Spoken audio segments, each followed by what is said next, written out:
orang. Siapa aja? Deli apa? Alfa. Terus Reva Alfa. Rahmat Sakit.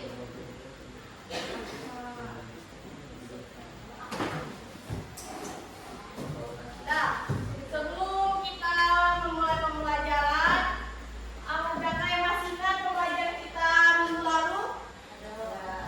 Tentang apa? Angka penting.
Nah, dari disimpulkan di sini yang kita dapat berarti untuk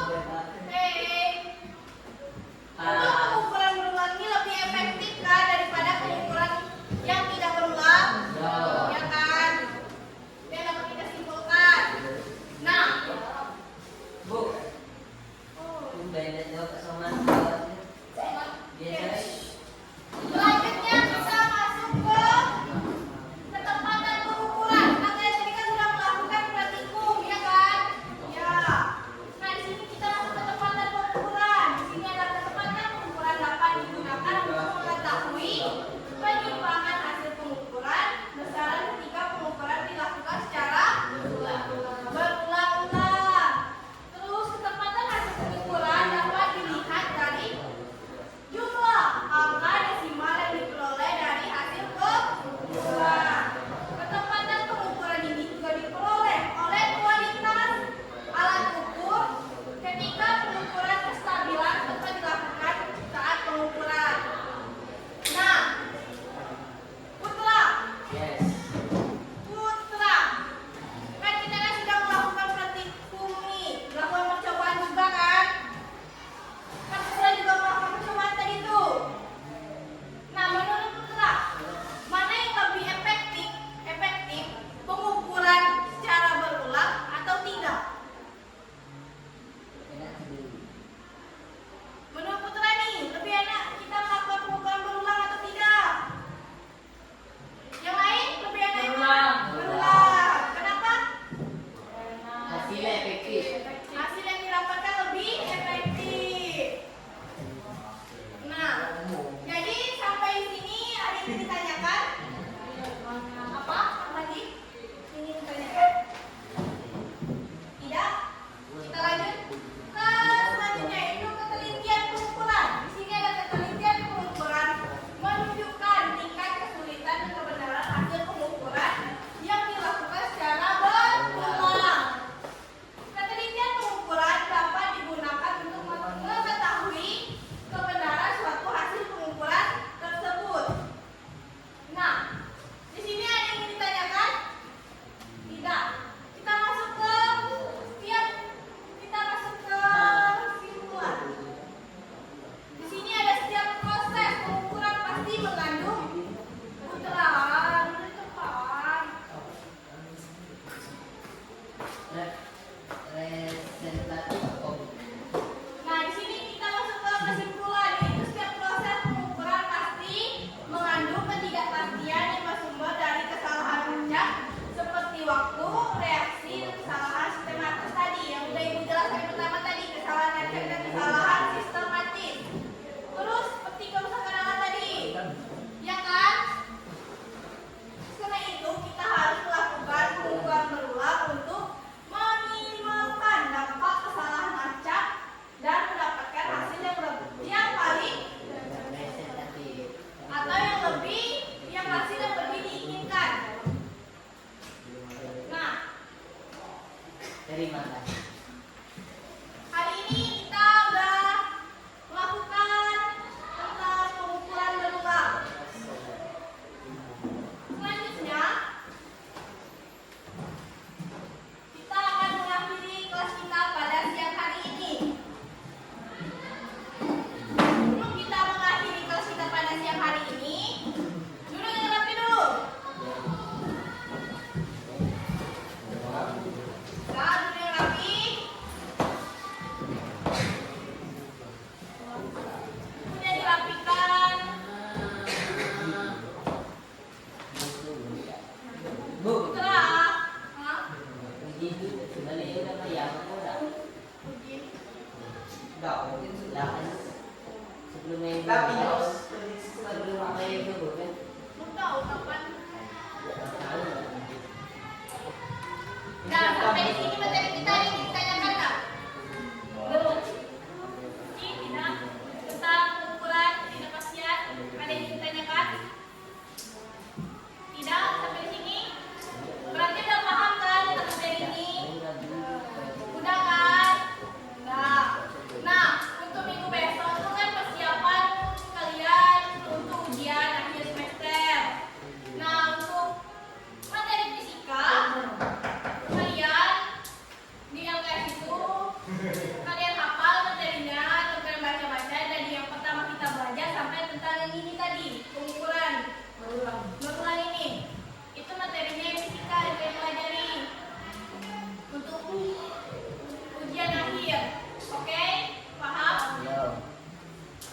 Iya. Nah,